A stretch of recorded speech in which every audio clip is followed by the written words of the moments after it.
have a quorum. I call the meeting to order for the Arts and Culture Advisory Commission at 4:30. We have no public speakers. Is that correct, Adriana? That is correct, Chair. We have no public speakers today. Great. So we're just going to go down the printed agenda. The very first voting agenda item is approval of the March 19th, 2026 Arts and Culture Advisory Commission minutes. Everyone has a copy of the minutes. I had a chance to review them. Can we get a motion? I move we have to amend this thing because I was not absent last. Oh, okay. So let's see. So I move that we amend it so that I am not listed as absent. I am listed as present. Oh, it has you on. It has you on there. It has. Also, the new one does because I've talked. Yes, Yes. I'm looking at it. It says. Okay, the old one that came in did not. Okay, so then it's all right. So once again, I call for a motion. I move that we accept the minutes. Thank you. So Yes. it's been moved by Commissioner Jackson, seconded by Commissioner Spellacy. If there's no discussion, all in favor? Aye. All right, the minutes for the March 19th meeting.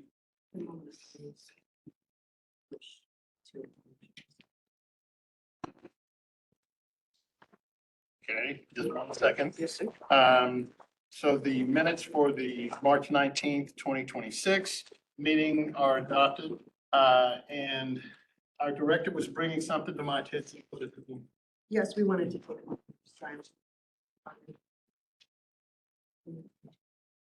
Okay. Oh, that's right. We have an unfortunate passing, and I'm going to let our director call for the moment of silence. Sure. And this is an offering on behalf of Commissioner Meek, who is not feeling well today. She did want us to take a moment of silence to honor the passing of Anita Martinez. Most of us are aware that she passed away this week. It's one of our three-peer council members of the past, first Hispanic woman elected to serve on our city council and obviously a pioneer in our arts ecosystem. So I'll invite everyone online and in person to join us in a moment of silence. We'll take a moment of silence.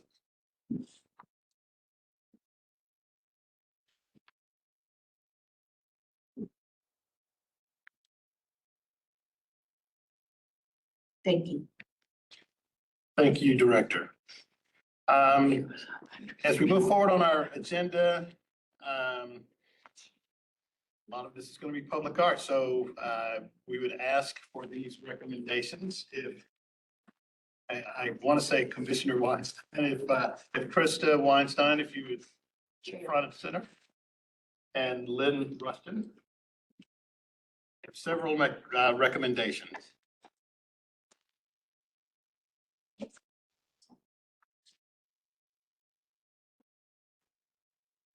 So this is for the Willie B. Johnson Rec Center and Council District 10, yeah. And I was just talking to Commissioner Bono about the significance of this location. The significance of this location, if any of you know about Hamilton Park. Okay, if y'all know the significance of Hamilton Park, this rec center is really a centerpiece for it. We are recommending, if you can click through to the next slide. Here's the location. It's a surprisingly wooded location, very near LBJ in this historic neighborhood. Next. I'll just add Central and Forest. Yeah. Good cross. Named after a really influential woman, Willie B. Johnson, who was very instrumental in civil rights activities in Dallas.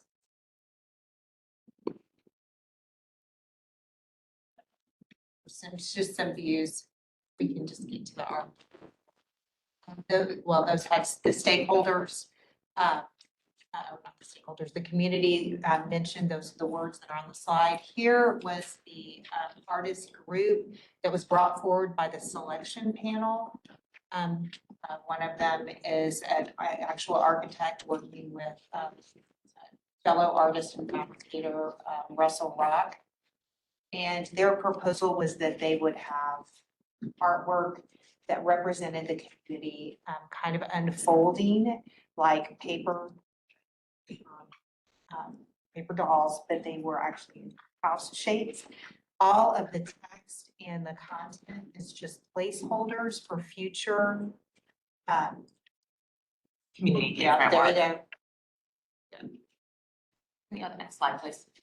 So this is some of their, okay, can you go back one slide, just so that the commission can understand? This is work they've done other places. So you see they work with these different structures, people crawl on them, they crawl through them. You see there's wording throughout there. Next slide, please. And this is what they brought forth to this to the selection committee. So again, it's, as Lynn said, these are like houses, like you would see paper dolls that unfold, but that are holding hands. So these houses are holding hands, they're attached. They're in four different colors. And then you'll see that there's wording, there's text within that. And that's what is not been decided exactly yet, because there will be some more community engagement. They will work directly, like the community engagement, which we'll hear about in the next piece of this meeting, was done with the staff, the public arts staff and the community. So the next piece will be the artists themselves will come back and work, or online, we're not sure how, will work with the community to come up with these themes for these houses and the actual text. Okay, next slide. If there is another slide, that's their budget, which I can't see. Maybe Lynn can. It works within Yes. the amount that we have suggested, and it meets all the requirements that we have set forth. Which again, we will come back to how we do that and why that's important and the amount of due diligence that the staff does to get to this point. But that has been vetted by the staff and the selection committee. Next slide. And that's just more, they're like artist vision statement on this piece. And that's it, I think, probably, right? Yes, so this is, this again, it's gone through the selection committee, and then it was brought to public art earlier this month, and we have unanimously voted to move this forward. And so now we need your smiling faces to say, yes, this is great, so that we can get a contract and get to work.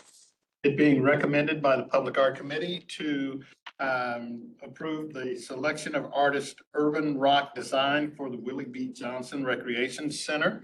If there's no discussion, or is there any discussion? Well, I do want to say, I love the idea of the houses, and if you know Hamilton Park, it is about neighborhood and about homes. And when the community was built back in the late 40s, early 50s, it was a community, it still is a community where everybody's houses, and that's kind of how Hamilton Park is.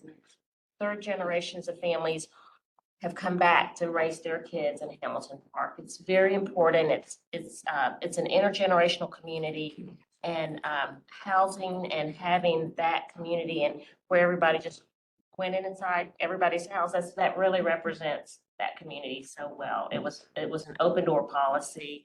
So I do love, when I saw that it was houses, it really made me happy because I think that's the best representation. And they take a lot of pride in that. If you haven't read Jim Schultz's The Accommodation, I mean, you're gonna learn about Hamilton Park. It's important. And that is a community, they're still so tight knit, and grandchildren are there with their grandparents. It's really pretty cool. Okay, but with that, I will say, I mean, that we accept. Is that kind of my? Accept the recommendation. So take your support of their presentation as your motion to recommend the approval.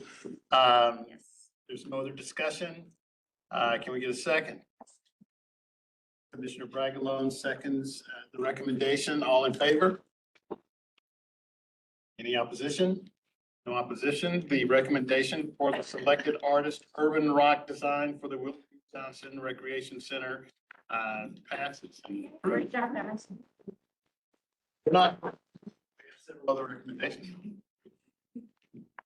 Yeah, we're not, We're not. Okay. We got a little.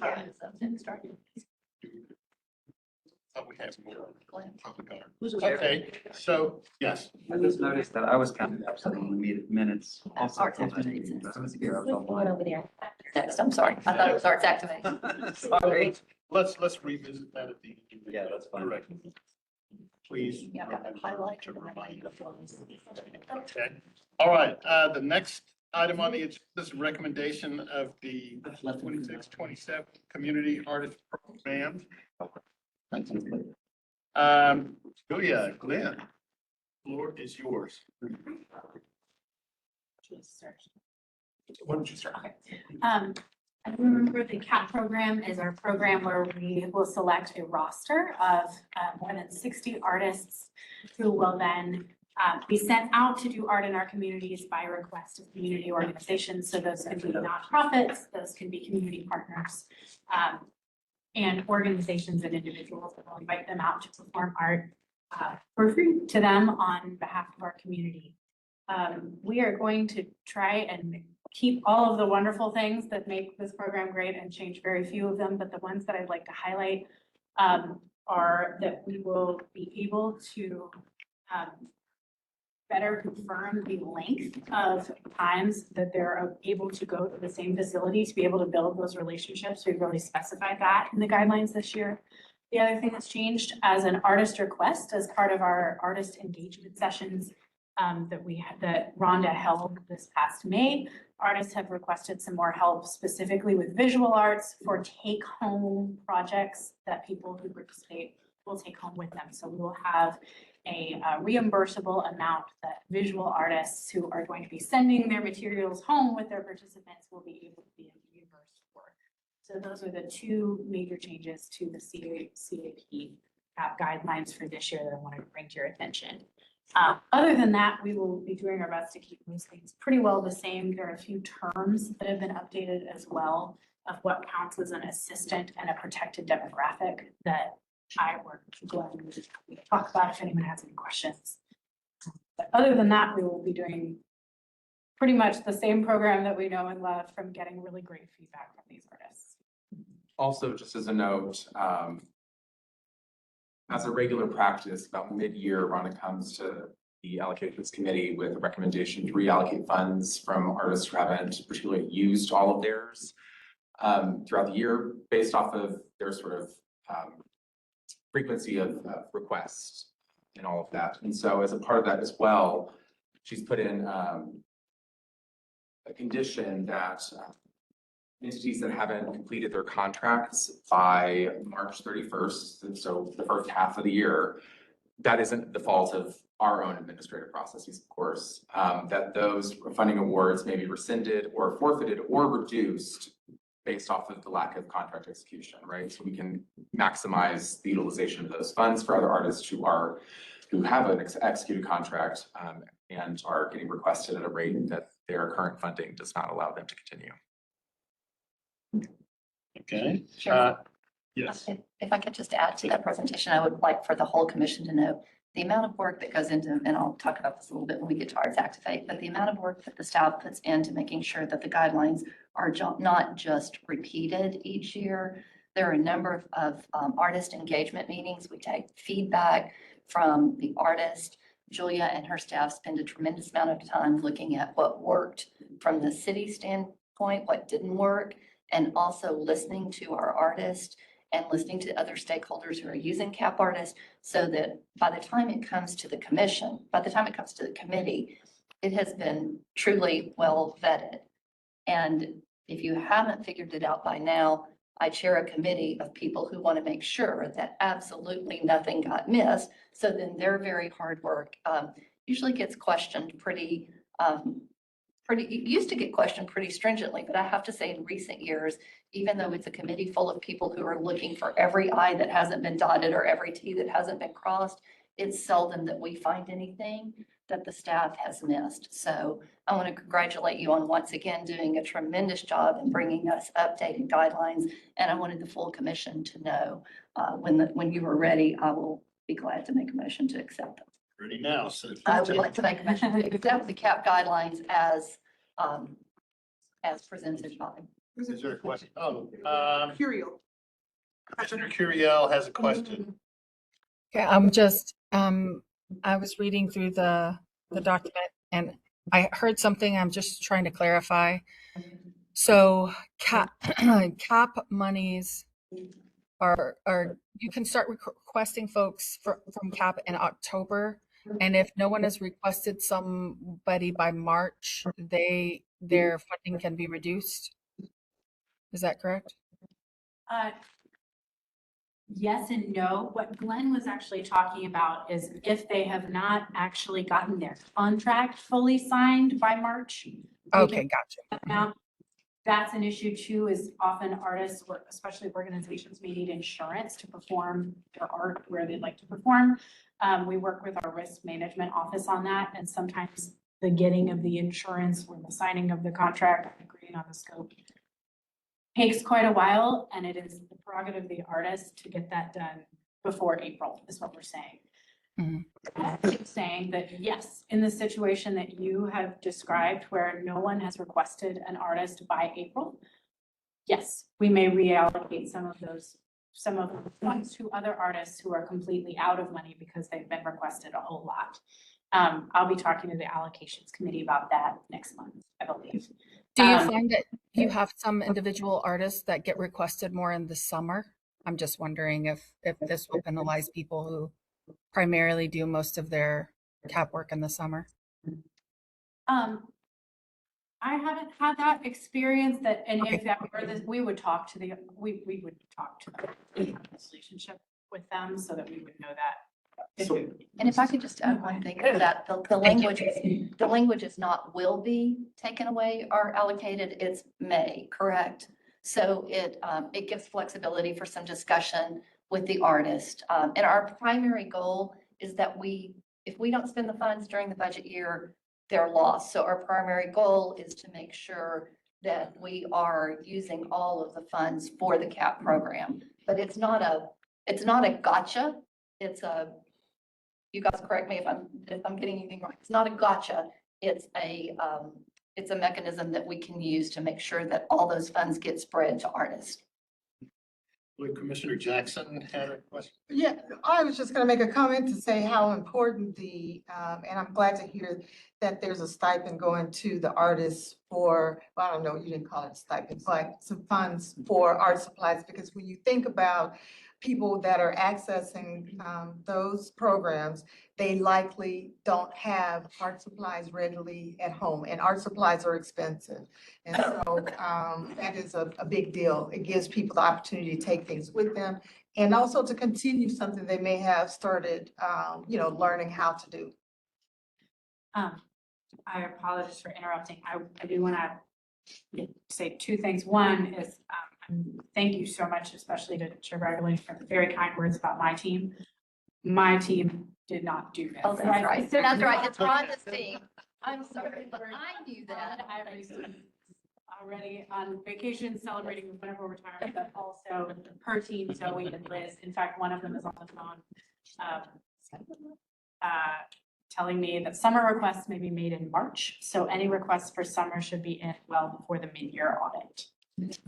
We've also added back residency requests by our artists based off of their award amount. And so depending on how much they receive in the year, they can be requested for 4, 6, or 8 session residency, which is also very exciting to allow for sort of regular programming in any given location. That also does not exhaust all of their funds immediately, which is why we sort of have this tiered system. If there's no other discussion, I'm sorry. Yeah. Commissioner What do Bell. we do with the CAP artist who maybe is not highly requested, but really great? Are they given tips on how to promote themselves? How are they promoted? They are encouraged to actively be promoting their own work and CAP processes. We also work with our libraries and rec centers who want to make those requests. But they're on the roster on the website, and we try to make that as engaging as we can. But it is largely the responsibility of the artist to be advocating for themselves and their own things. Is there any other discussion on the recommendation for the Community Artist Program guidelines? Can considering discussion, do you have any changes to your motion, Commissioner My Reagan? motion was that we accept the guidelines as presented. I second. Okay, Commissioner Jackson is seconded. All in favor? All right, no opposition. So the recommendation for voting item number 3 passes. Number 4 is the Arts Activate guidelines. Okay, still me. This one I did do. I do know more. Arts Activate is our program that is project-based. So as opposed to the CAP roster where the community requests the artists and sends them out. This time the artists request what they would like to do and we pay them to do it, is the idea. They all have to be public events. They all have to happen in the city of Dallas between October of 2026 through the end of September 2027, and it's done in 3 rounds. Like CAP, we also held multiple artist engagement sessions, and what we heard is predominantly we're going to keep the program pretty close to what we had. The changes are we have moved the dates just a little bit of the rounds to give us a little bit more grading and processing time because of the really high volume of applicants. We have also clarified some language that was confusing to a lot of applicants. So are you allowed to work at a school is a big question we get a lot. So we clarified that. And am I allowed to sell tickets is a question that we get a lot. So we clarified that too. The biggest changes are to the way that we do the admin scoring. Last year, we had 2 quizzes because I wanted to make really sure that everybody understood what insurance they were going to need. In retrospect, that was too much. We're going to dial that back just to make sure that folks understand the guidelines, but we don't really need to have them taking multiple quizzes to apply. And the other thing that we are doing really carefully is looking at their budget and specifically awarding people that are paying more to other artists. We want people to support the arts ecosystem, and what we heard was that many artists are in fact using their award to turn around and pay their folks that are helping them in the project. So we are going to award with points people who plan to do that. So we're really excited about that. We also added some text because this program has become very, very, very competitive, that the allocations committee may at their own discretion select new artists with comparable scores to returning artists in rounds 2 and 3 of the program if folks have already been awarded in round 1. So a little bit of discretion towards spreading the wealth, literally and figuratively, among all of our applicants in a highly competitive program. Commissioner Bragala? Everything I said the first time about ALP applies to Arts Activate. And I did want to speak briefly to the point that Julia just made, especially for those of you who are not on the allocations committee. It is a real struggle for us every year because normally the break comes scoring wise at a pretty good place. But we do sometimes face those situations where if we said we were going, that the rules required us to defer to people who had not previously been awarded in round 1, we would be taking an award away from somebody who had scored at the very top. So sometimes a 20-point differential in their score.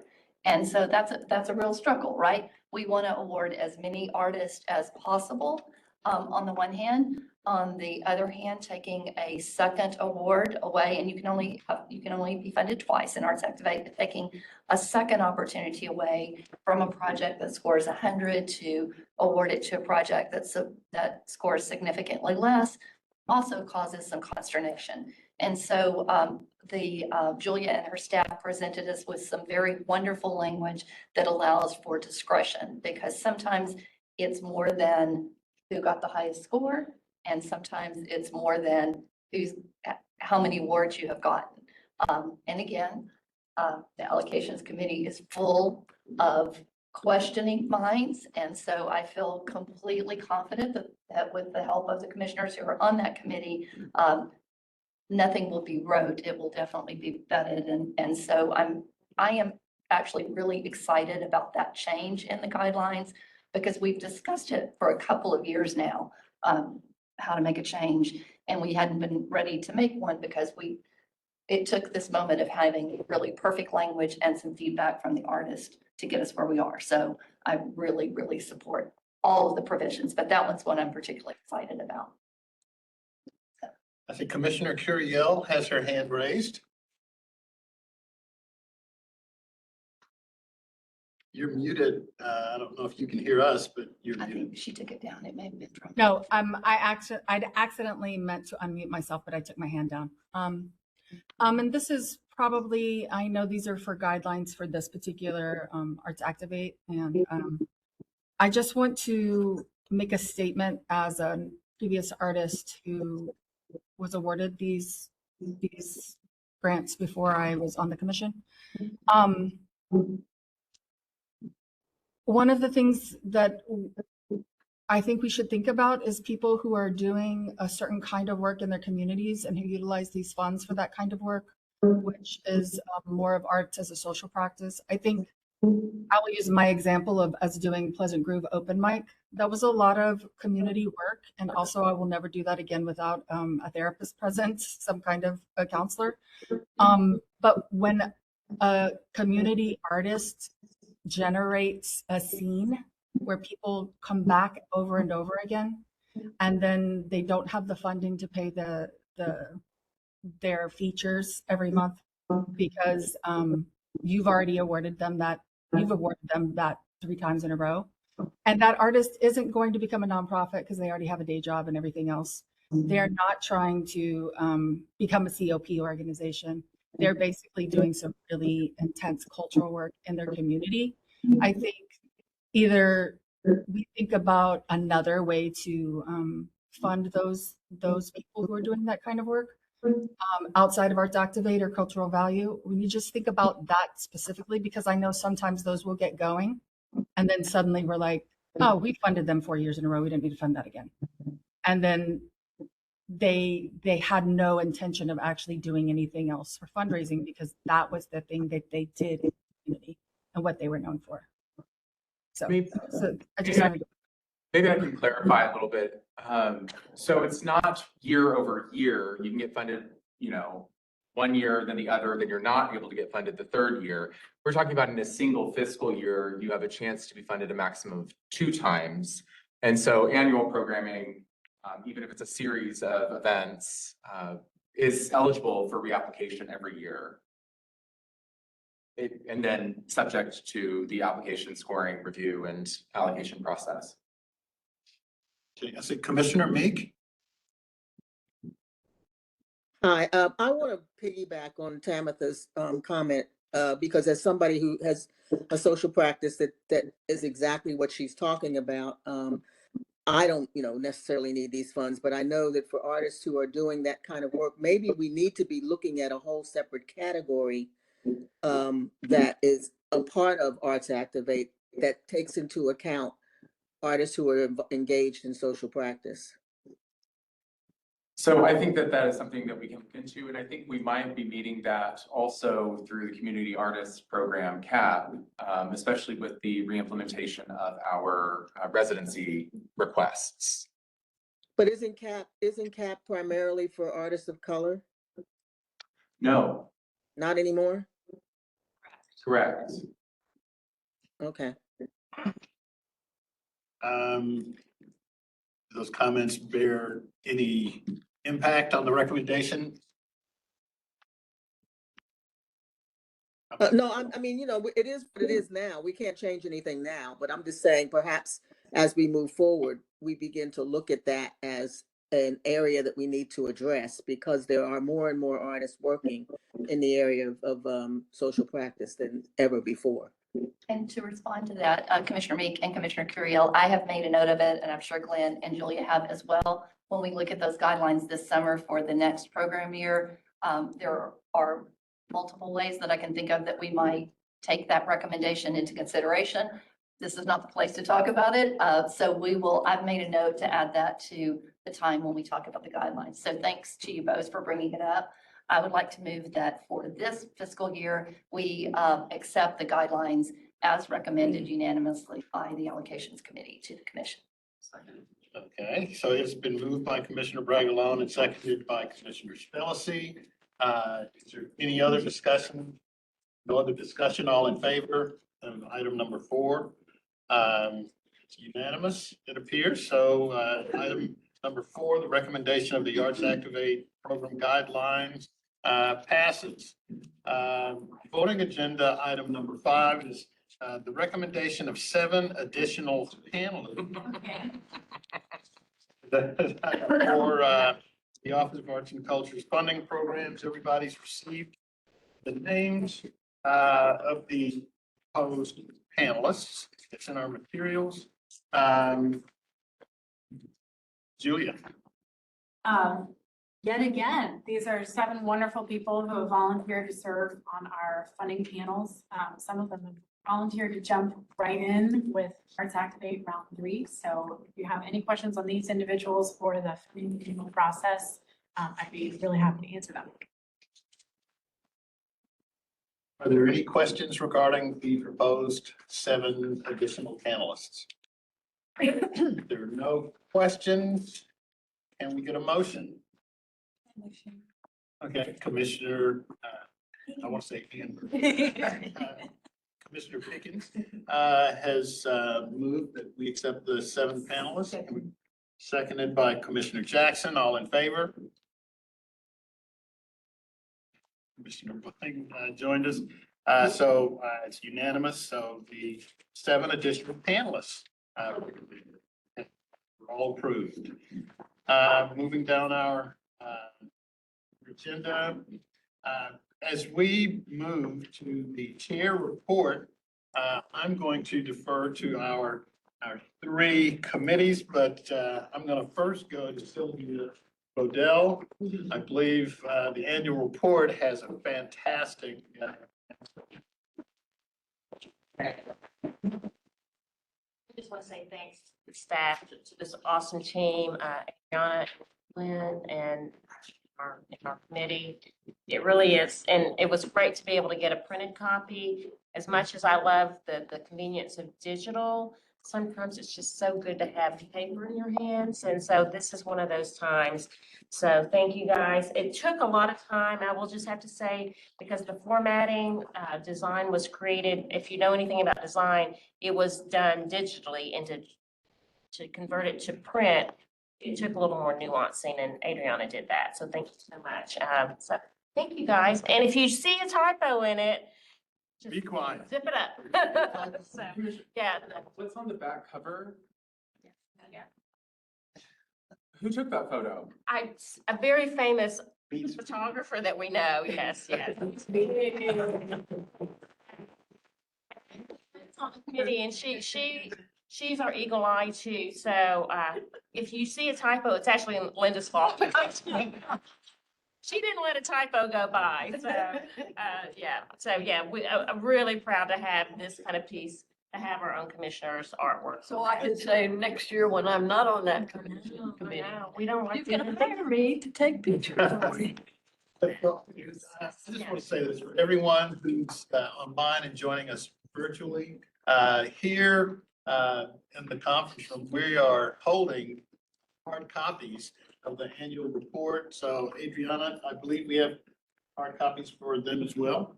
So you can pick up this cherished, valuable collector's item, annual report, Adriana. And we'll also make sure our council members also receive a copy Yes. too. They receive the digital, but they'll get a hard copy as well. Here we go. So we'll do the Vanna White. Commissioner Meek, we have a cultural plan committee update. Well, there isn't very much to report, other than the fact that we did have our meeting where we accepted the changes that were made to, well, the amendments or whatever you want to call them, that were made to the original plan in order to comply with the new federal policies. And we will be meeting on Monday, this coming Monday, with Joy Bailey with Lord Cultural Organization. That was the organization that that got hired as the consultants for the original plan to steward the original plan through, to get some ideas of what we might do moving forward when we're ready to start the next plan that we will do. So that will be, there'll be a few of us that will meet with her. We won't have the entire committee because we have to, avoid having a quorum, but we will have some of us there to talk with her to get some ideas about what we might do moving forward. Okay. Commissioner Bragelon, any updates? I think you know what we've been doing, given how much we were on the voting agenda. So I think that is our report. I would like to say back to the annual report, I've had an occasion, and we all saw this digitally, but I've had an occasion to use this page a lot in recent weeks. So, and I know it looks different to me, kind of holding it in my hand, but I would recommend, if you don't carry this in your car all the time, that you make a copy of this page and you keep it in your pocket, because it's page 5. And, when somebody asks you what we do, there are other statistics throughout the report, but these on page 5, 41,780 events with 3.9 million in attendance. And I really want to thank the annual report committee for putting this together in a way that makes it super easy for us to use it as a tool. So I am encouraging everybody, use this as a tool. Talk to your friends, your neighbors, and your city councilmen. They're going to get this report, but when you meet with them, as we all do from time to time, I really encourage you to take your copy of the report with you to be sure that they are looking at it and they are seeing what we've put in here about what we get excited about, how much money we've given to the arts, but it's a very small amount of money that the city spends every year. And one of our jobs is to be advocates for the arts organizations and the arts and the artists with our neighbors and with our city council members. And I don't know if that budget survey is still open, but this is something you can talk to your neighbors about for why they should fill out that budget survey and talk about keeping money for the arts. Okay, that wasn't what I was supposed to be talking about, but since I had time, I used it. That's great. Great. In fact, for all of you who are online, Commissioner Bragelon is referring to the one sheet year in review of the Office of Arts and Culture. And it is Page 5. Page 5. Digital Yes. yeah. Okay. So does that conclude our Commissioner Bragelon? I think the budget survey might close tomorrow. It's that little QR code. I'm not sure, but I think you can respond to it on different devices. Okay. So that you can do it, if you have 3 devices, you could respond to it 3 times. I heard that. That's probably not the intent. So I'm not going to. But I would encourage you to find 3 people to fill it out, and it takes about 2 minutes. And if I'm wrong and the survey is not still open, you can still email and encourage your constituents to email their city council members to support keeping money in the budget for the arts. Okay. Yes, we should all do that. Moving down the agenda. Next, our public art information session.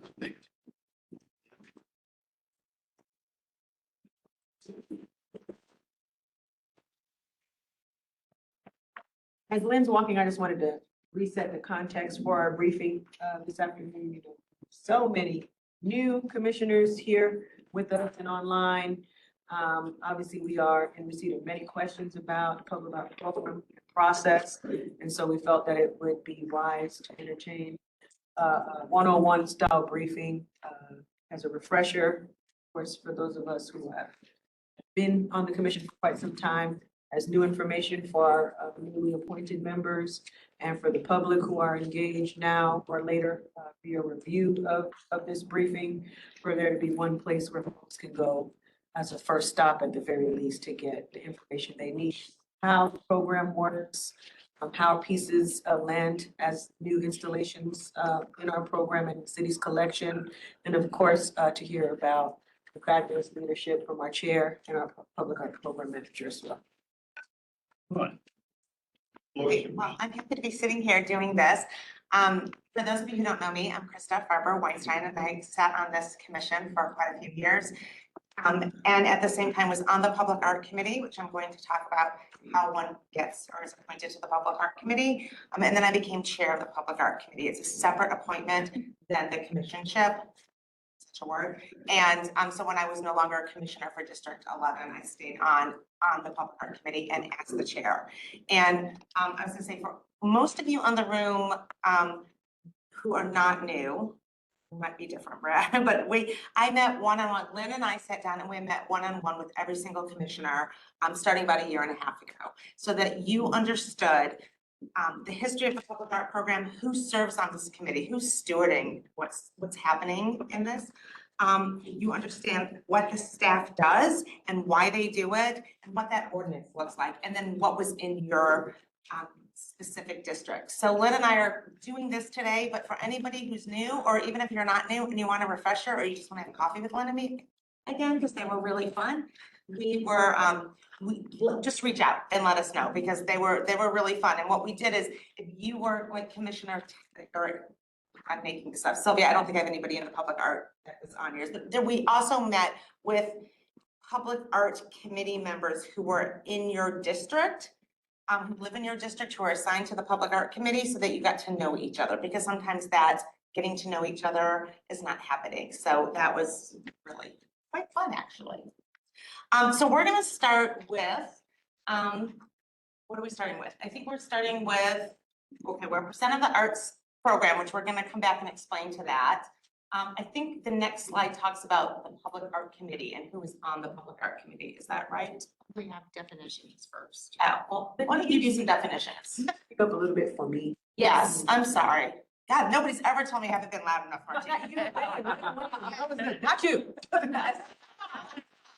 I'm usually my inner chair right now. Yes, Okay, thank so we are a very old Percent for the Art program, and that we were established by ordinance with the Office of Arts and Culture in 1989.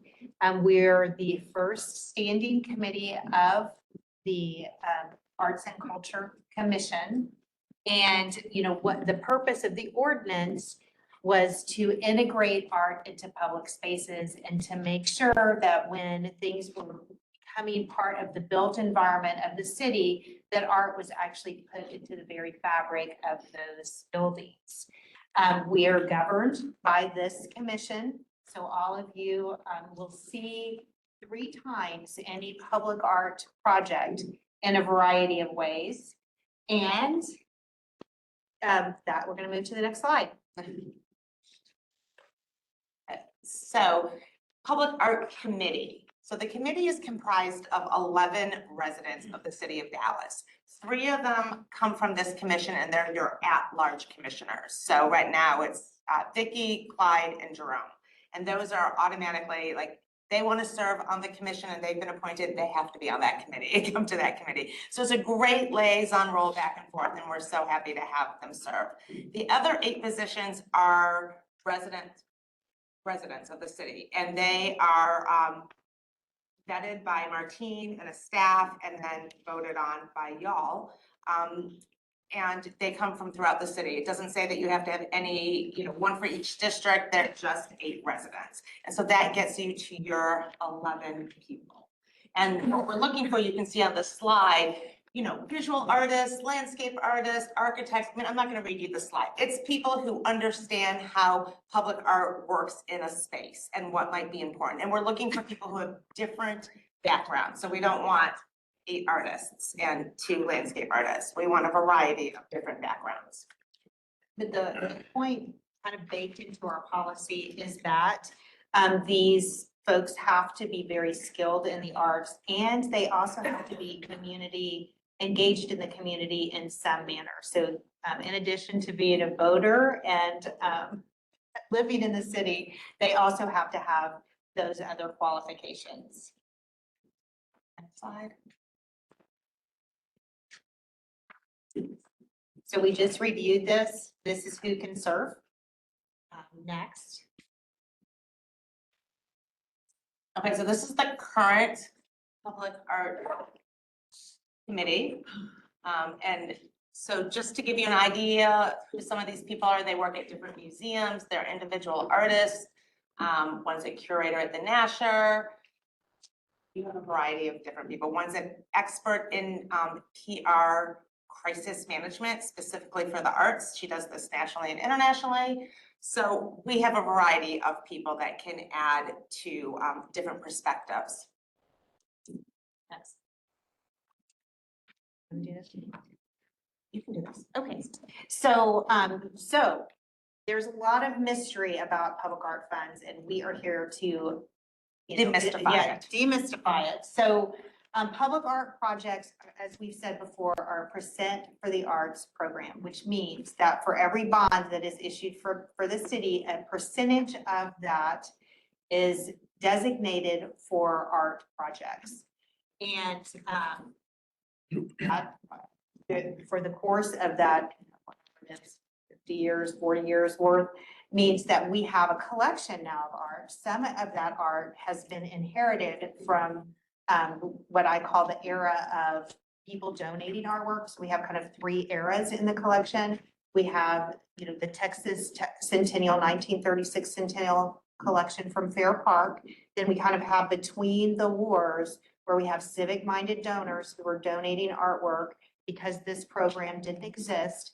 And then now we have a program where we can still accept donations and loans, but we also are baking artwork into the mix of what's being cooked in the city. So the art through that percent for the arts projects is funded through the bond, but maintenance and conservation, you will note, cannot be funded by bond, and it is funded in the general fund. So all of Guy's work, all of the projects that you'll see coming from him are all funded in that budget that we have set aside for maintenance and conservation that's funded through the general fund. And, as we have a greater than $150 million collection, that conservation money is super important to maintain, these artworks that are both kind of citywide pieces and then neighborhood pieces. And I want to make two points in here, real quick. One is that for each bond project, the percent of the percent could be different. So for a park, it's 1.5%. For a water project, it's 0.75%. Yeah, so any kind of pavement stuff, Streets, trails is 0.75. yeah. So it varies. It's not all the same. So if you ever see a difference in numbers, that's where it comes from. It's a set thing. We don't go in or the staff doesn't go in and say, oh, well, we're gonna do this. It is already laid out for us. And the other thing I wanna, and we will continue to talk about this because there's a mystery on how, again, if there's just a budget, a line item for maintenance and conservation, which is Guy, and then all the maintenance and conservation, if there's just a line item for that, how does the rest of the staff get paid? Well, they do not get paid through this office. They get paid from the bond process and through the bond program. And that's a really important point on how we run or how this office is run by Martine and the rest of the staff. So, yes. So how are those percentages set? Was that set by They're ordinance? set in the ordinance. Okay, so that's by ordinance. Yes. So, Great question. yeah, and so can we look at the next slide because I think Krista Yes. just jumped ahead. Yeah, sorry. Yeah, she did. But we're gonna keep saying some things over and over because they're the ones that are like hard to remember sometimes, even though they might be pretty obvious ones. You're like, oh, that makes sense. So thank you for your question because it's now this slide. So you queued it up perfectly. So it kind of explains, things that are, more construction building wise, that's usually set at 1.5. And then things that are like pavement is 0.75. This, according to the ordinance, this applies to all general order bonds. And the monies can be spent in a variety of ways that include, things like documentation, how we design services, et cetera. Restrictions on the ordinance for funds that will be allocated towards public art. So anything that's a replacement is not considered construction. So if a playground is, like, since we're at parks, if a playground is designated as refurbishing it, there is no set aside for public art. It's new projects. Yeah, but if it gets a new fence or lighting, there's a set aside for public art. Next slide.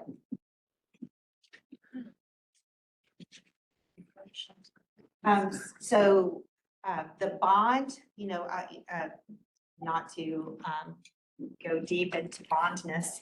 But, you know, the bonds are set aside in propositions. So they'll be labeled, they're voted on in those propositions, and the bonds are linked to those propositions through the life of those projects.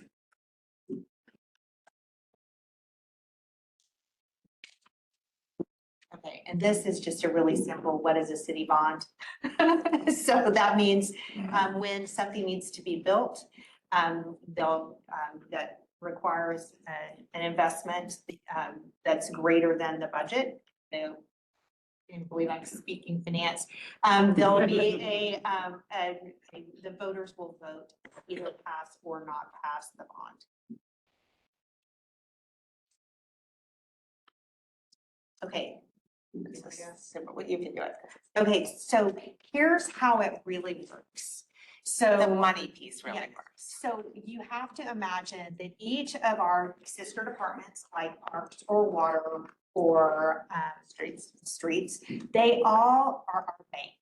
So they all have a little bank account set up that just has bond grant money that's set aside for public art. It's our bank account. But it is not held in the Office of Arts and Culture. So there's not an OCA bond that is related to public art in the general sense. So for example, I just had a meeting with the bond manager here at Parks before this meeting, and we went through all of my accounts with her to see, you know, where the money is and how much we've spent and all that, you know, according to their sheets. So we go to each bank and talk to them about our projects and how much we're going to need to withdraw. And before our projects start, you'll see this in our annual plan that you see. We'll ask them, hey, we're thinking about using this money for this project. Is it still in the bank? And the answer is yes, it is still in the bank, and we ask them for those codes. I'm getting a little in the weeds, so I'm going to stop and just say, just know we have bank accounts with each of our sister departments. And then here's the ordinance. We thought we'd just give you a really texted slide.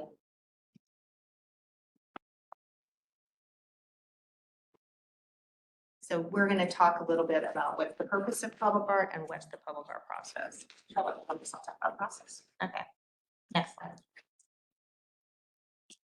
This is the process. Okay, so do you want to talk about the process, what your staff does?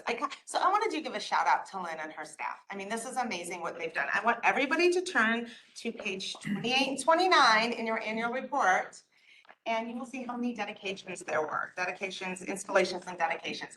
That is a lot of installations and dedications, and it's a lot like year over year. So I know it was very hard during COVID and coming out of COVID, we had some catching up to do. But this is pretty amazing what's being done and how, I wouldn't say how fast, but how efficiently these projects are now running. So thank you, Lynn, and thank you to the rest of our staff because it's amazing. Agreed. Yeah. So I'm going to back up and just say the purpose of public art is to make a place in the city.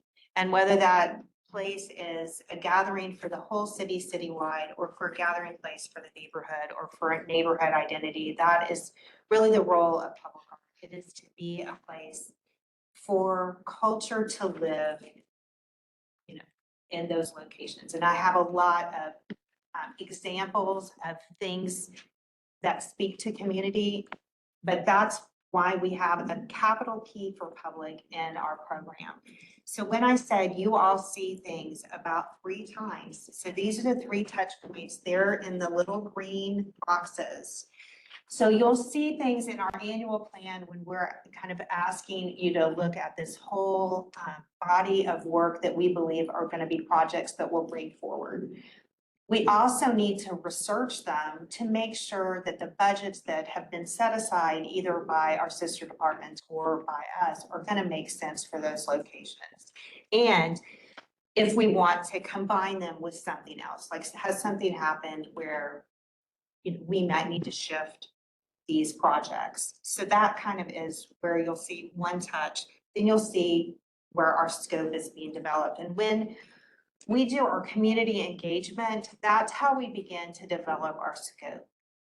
I mean, we'll see if we have that whole explanation, but in the last couple of years, we've developed a community engagement toolkit.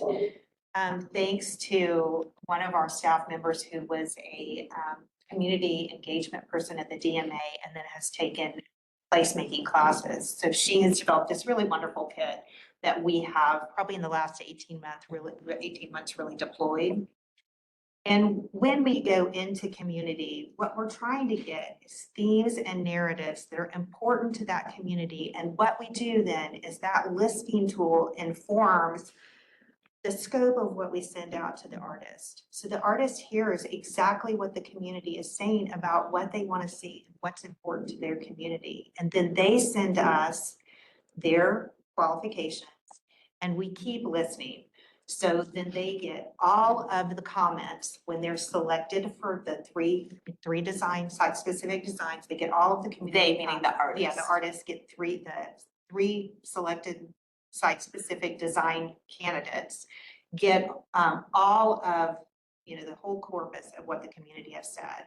So they're also responding to what the community is asking for. And so you'll see that recommendation for implementation. And then what you actually see is the final work that the selection panel has looked through.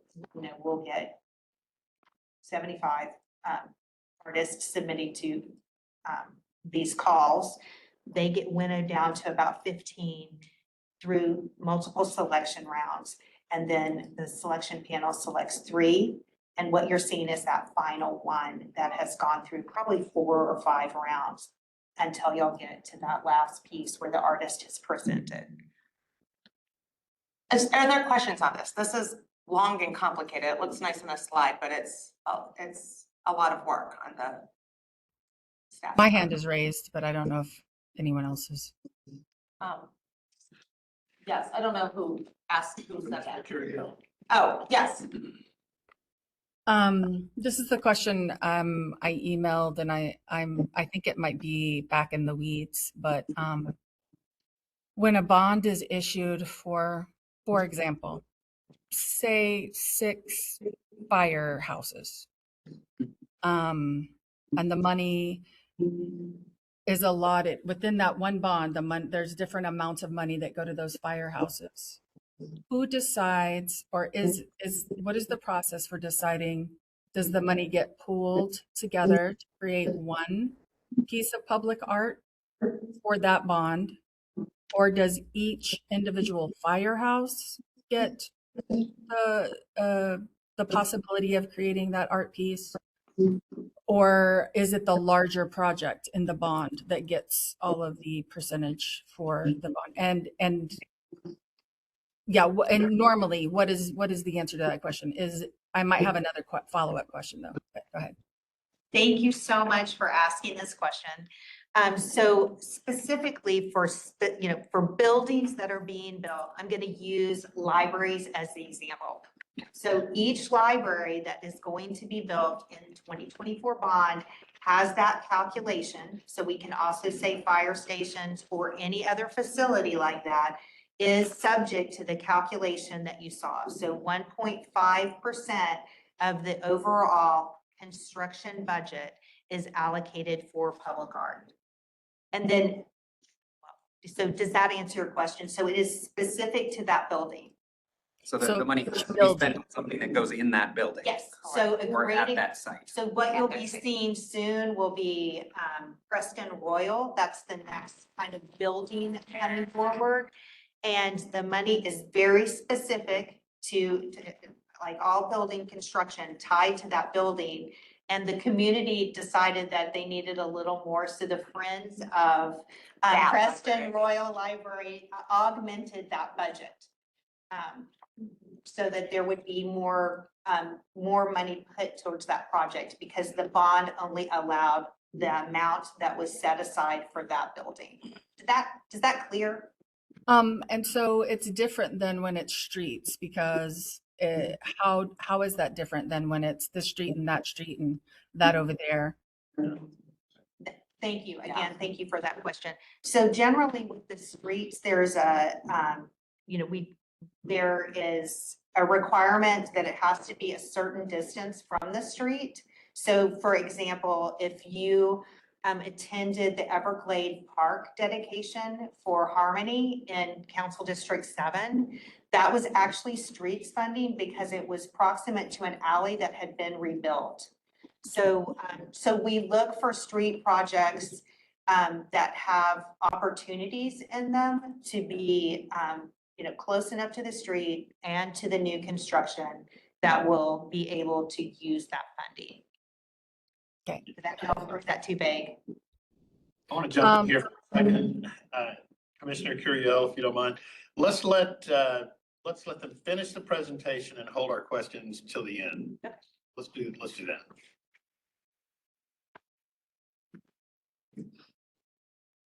Okay, next slide. Okay, so this is the community engagement and placemaking piece. And I don't want to spend a lot of time on this. This is in your packet and you can read it. What's important to note is that this program has grown. We heard not just from communities, but from other people in the city that communities had to be more engaged and we had to look at community engagement differently. And so kudos to Lynn and again, her staff and Adriana, who's kind of spearheaded this program. And there's been some really interesting, engaging ways they've pulled people in. And I just want to give some, like 1 or 2 examples, but like one, there's a library in Vickery Meadow, and that survey was translated into 11 different languages. 13 different languages to make sure that people in the community could interact with that survey. So some time is being taken to say who lives here? How do we reach these people? How do they feel included and feel safe giving their feedback? So I'm also going to give you another example that if y'all, and I don't remember this, but I think you got the baseball cards for our Lotteria game. So that was actually developed for Rivershawn Park's engagement. So we have, like I have a favorite one, which is the wishing tree, which is what do you wish for your community or what's unique, and you tie them up on the tree. But I think my team is really good about seeing what a community needs and being able to kind of adapt their engagement to those communities. So next slide. Okay. So the ordinance tells us what kind of person can serve on a selection committee panel, and we go out, we ask all of you, we ask everybody at the PAC and people to nominate people. They go through a vetting process, and then we vote on it in a PAC meeting, and y'all vote on it, and that's how we get the list for who serves on the selection committee. Now note, because you serve on a selection committee, you could be called and it might not be convenient for you at that time. So we need lots of people on these selection committees. So again, I'm going to ask y'all think about more people you might want to nominate to serve on a selection committee. They do not, the interesting enough, they do not have to live in the city of Dallas. They do not. They do not. But they do have to, this is in the ordinance. So they do have to meet this requirement. Yes, and they need to be in the area. Like, please don't call your friend in Vermont who's an artist. But they have to, And they have to be living. yeah. We recently called somebody who wasn't living. So we are always looking for new people for the selection committee. Okay. Next slide. Okay, so this also, helps you understand how the artist is selected, through a variety of selection panels. We have switched from, using merely Cafe Call for Artists entries. We have switched to CodaWorks, which is a more public art platform. And that's really broadened the range of people who are responding. Often we get the question, how many local artists respond?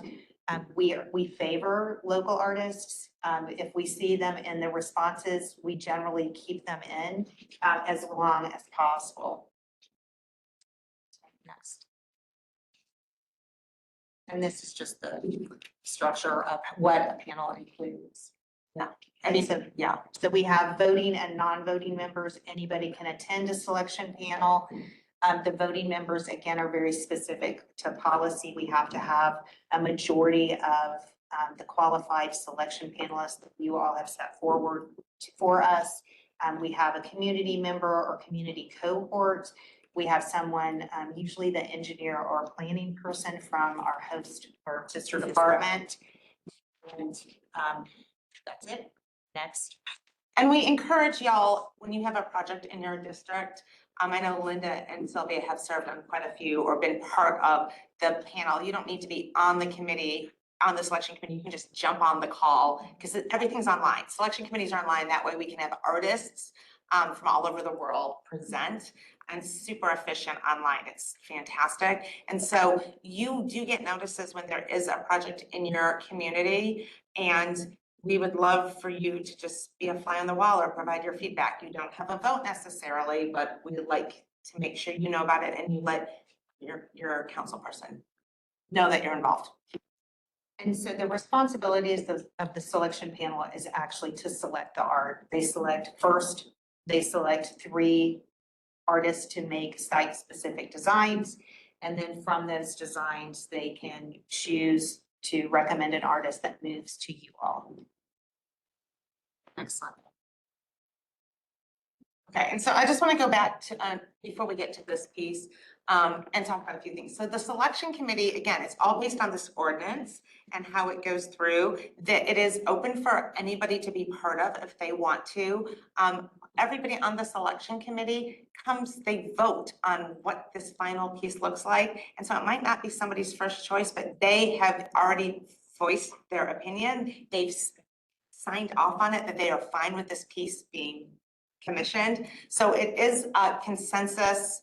You know, there are plenty of, I've sat on every one of these, but one in the last 2 years. And there's been a few that wouldn't have been my first choice, but hey, everybody on that committee, that's what they came to. And so that's great. That's a consensus. And that's where we go from there. I also want to go back about how all of this is paid for, because Lynn's staff, again, we're going and we're talking about how this sister departments are holding this money, and so how this money gets to us is different ways, but the staff themselves, they work like lawyers. They log their time per project. And so that's how that money is drawn down. And that's really important to know. Again, the money for these projects and for the staff is not going through this department. It's going through a citywide process. And that's important for y'all to know when people say, well, they have this many people in public art and they're doing this. That's not how it works. And so part of the bond is that they set aside a 20% administrative fee, and that is at the end of the year. 20%. 20% of the is for administration, and that at the end of the year, we bill back to our sister departments. So based on, and they do keep a log of all of their time. Yeah, I just thought that was a very important piece because I was on this committee for a few years and didn't realize that that's how the money went in and out. It's a very efficient way of having art in your community and building community. Other public projects. So we just wanted to tell you a little bit about, what we've done. So, we had 118 community touch point, which we had, I think it's probably in your book. It's not. Okay, so it's not in your book. So this is. It needs to be next year. Yeah. These activities included, all these things, meeting with stakeholders, talking to them, art dedications. Next slide. I'm wrong. It is in here. It's just we're gonna make it look more like page 5 next year. And then, these are things that we've probably talked about. We've also supplemented our budgets. One of the things about having 1% for the art program, it means that we are only, when we're using those bond dollars, they have to be permanent pieces.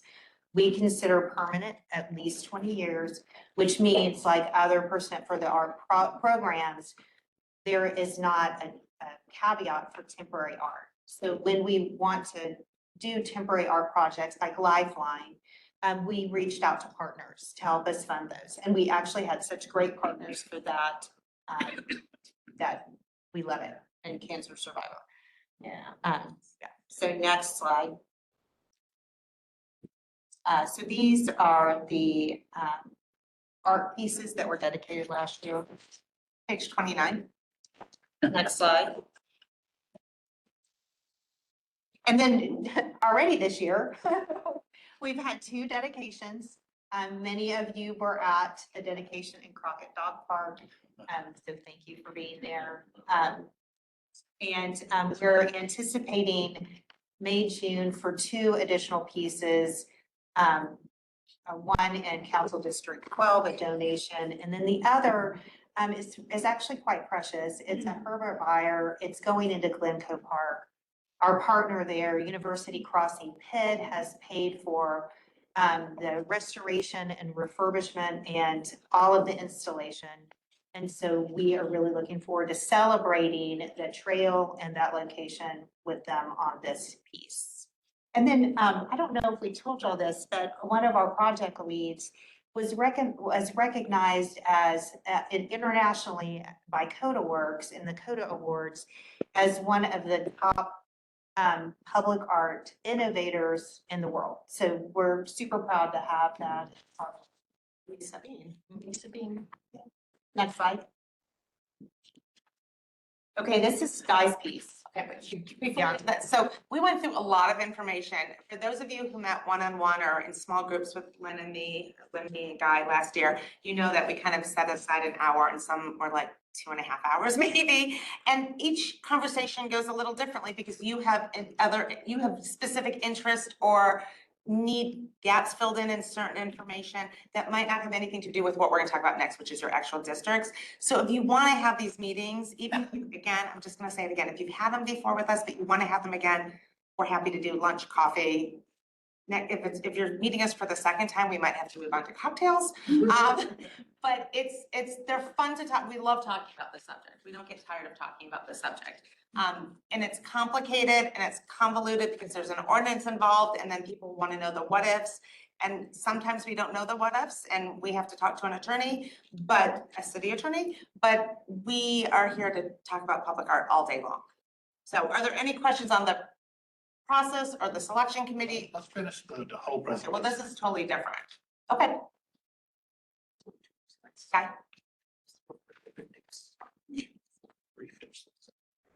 Let's let it finish. You want to come up or do you want? Guys, wanna walk us through that? Yeah. Okay. Can you go to the next slide? Okay, you can speak Thank on you. this.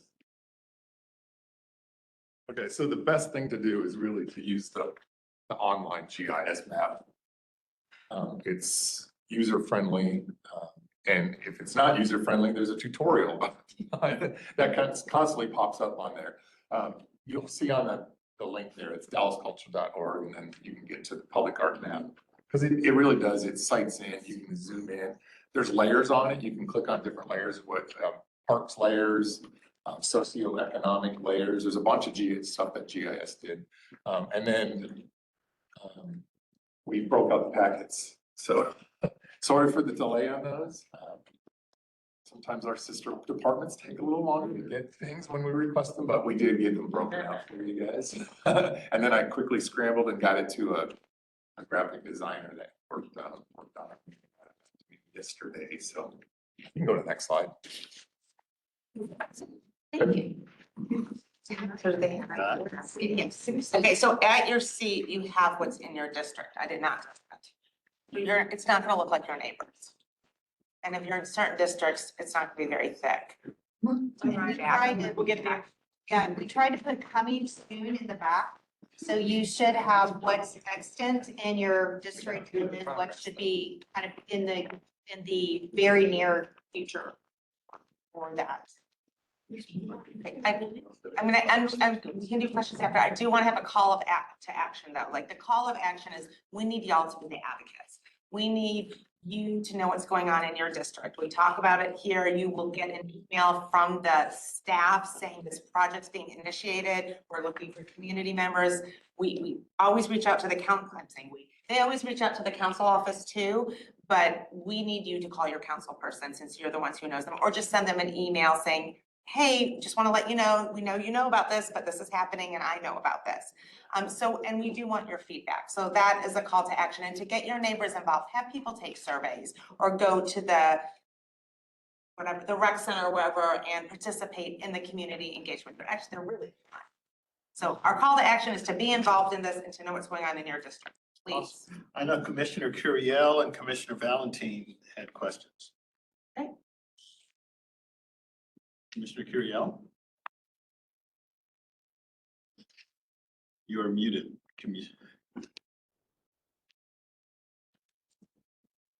Well, Commissioner Valentine. Just two quick comments.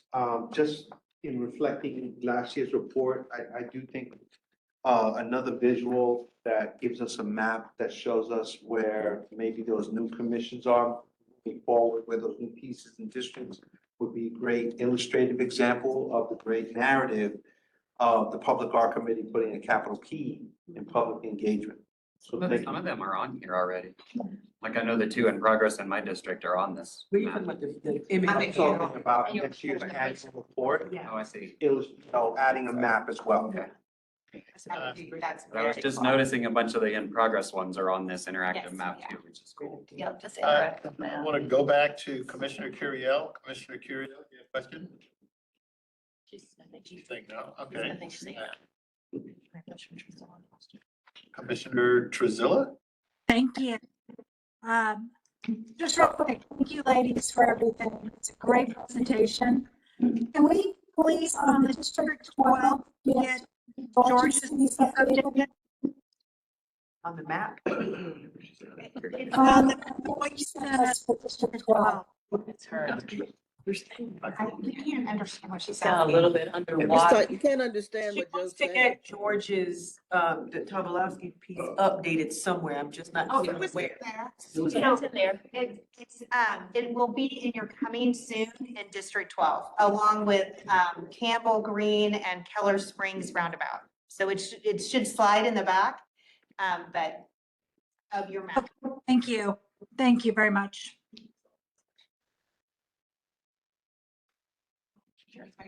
Commissioner Bragalow? When I did the session last year, then I went home and played with this map for like way too long. So some of us have computers here and you're looking it up right now, this map is incredible. It's another great thing to make sure your city council person has the link to it and that they know how to use it, because when they want it, if you want to know where the $150 million worth of art is, it's super easy to find. Well, wouldn't it be wonderful is they put it, I don't know how many of your council people do newsletters, but it'd be lovely to list this every month in their newsletter as a reminder of how people can get access to this. And it just has everything you want to know, the artist, how to get there, the description, the council, it's great. I think And it the doesn't filters, have the those. filters are really good.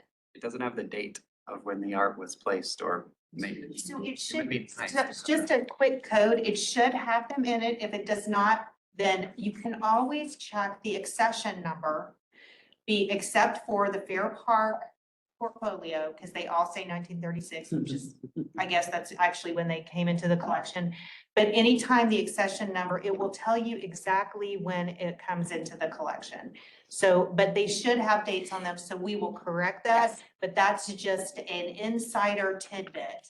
Always look at the accession number. And here's another call to action. If you go and you see something doesn't have a date or has a spelling or something wrong, reach out to Guy and let him know so he can update it, please. So we need all of us, we need that many eyes. There's that many pieces of art in this collection. I believe Commissioner Stodshill had a question.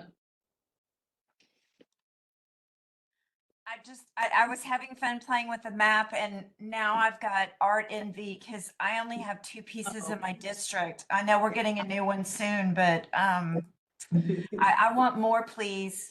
We want you to have more. Yeah, I live in one of those districts too, so it's hard.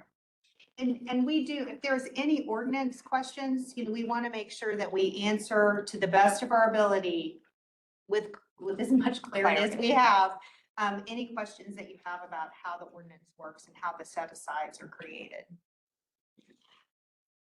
Any other questions?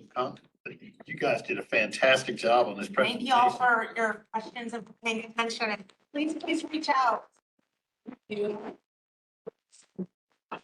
Commissioner, before you leave, Commissioner Henderson has a question or Yeah, I comment. just had a quick question. I believe I heard the total for the public art. And first off, thank y'all for this presentation. Let me say that first. As a new commissioner, I thought this was really valuable. But my second, I really have like a two-parter question. The first part, y'all said our public art throughout the whole city is worth about 150 million. Like that's how much we have, correct?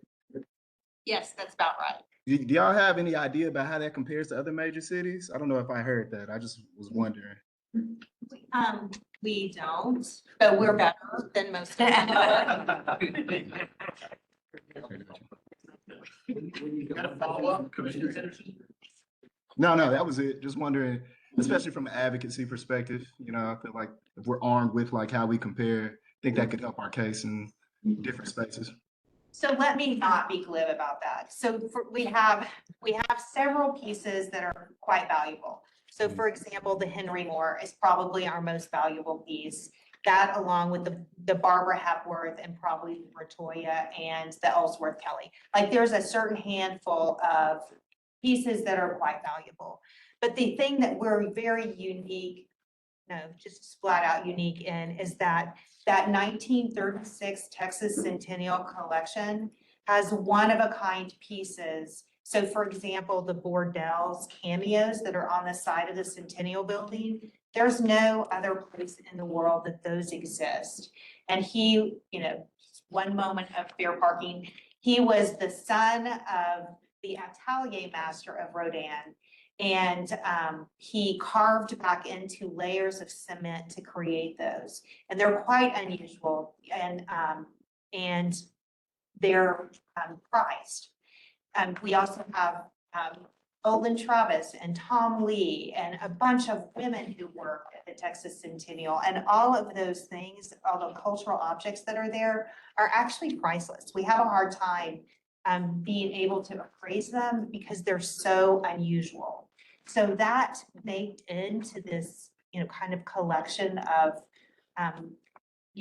mid-century, artists that everyone, wanted to have in their city, like a Marta Pan at City Hall, really create an unusual and wonderful collection here that you won't see in other places, especially because of that, history. Yeah, that portfolio of the largest Art Deco complex built in 1 year in the world. Kristen, thank you so much.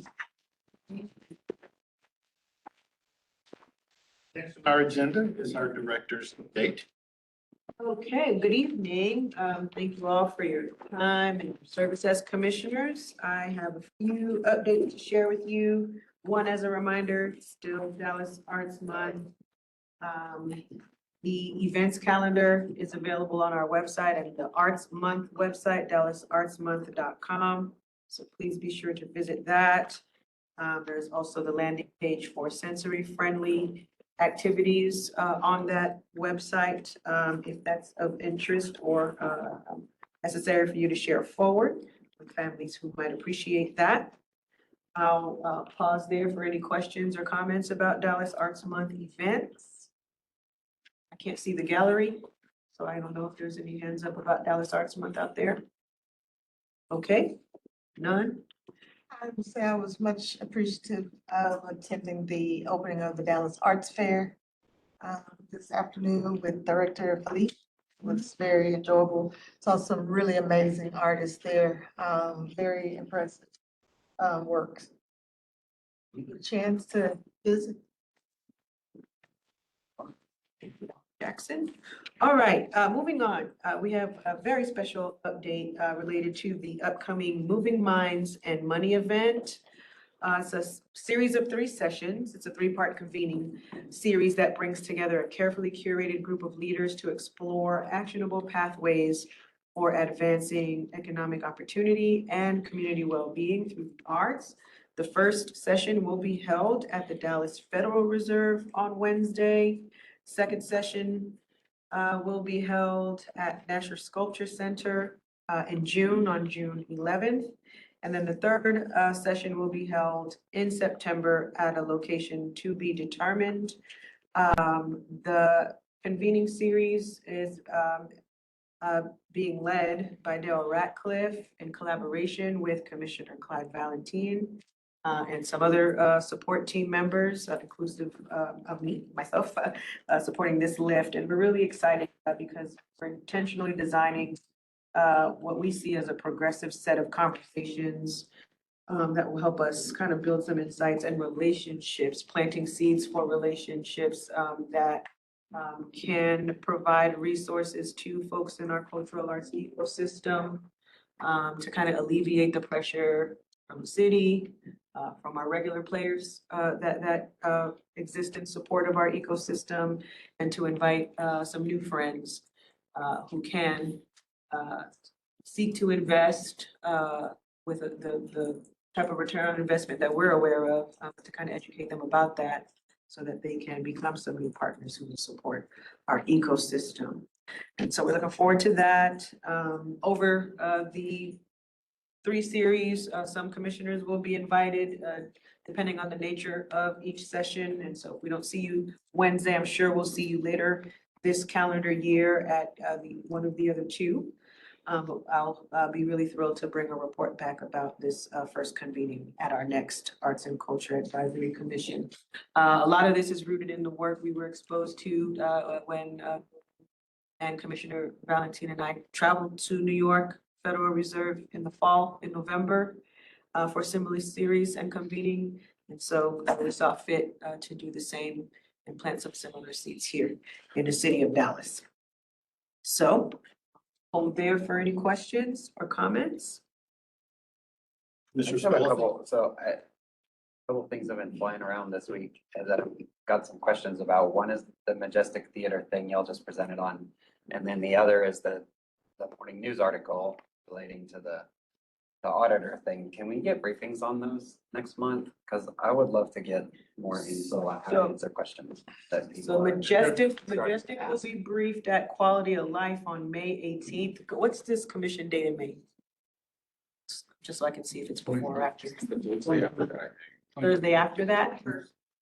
So we'll be briefing Quality of Life about the Majestic, so I'd invite y'all to tune in there.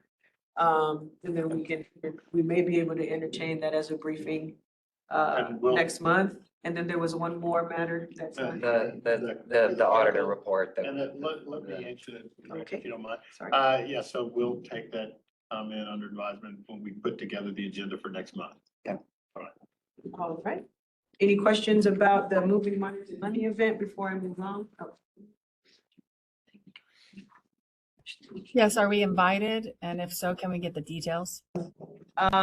As noted, if you are in receipt of an invitation for Wednesday, then we'll see you there. If not, we'll see you at one of the future sessions, either 2 or 3. Can you give us who's on the panel though? Who's on each session? Can you get a list of who's in each session? Who's in each Who's in session? each session? Guests? Oh, sure, I can share that. I don't have it on, here, but I Panelists, can, right? I can share program panelists with you. Yes, sir. Okay. All right. And one more note, Commissioner Spellacy, I have been communicating with the body via email about related matters, so I would invite you to review those emails and respond to me if you have any questions or concerns about those matters. All right, International Dance Day, our event at City Hall lobby will be held April 29th in the City Hall lobby. It's our 3rd annual acknowledgement of International Dance Day, where we turn the City Hall lobby into a dance studio. This year. Can commissioners bring their own shoes? Please, yeah, sure.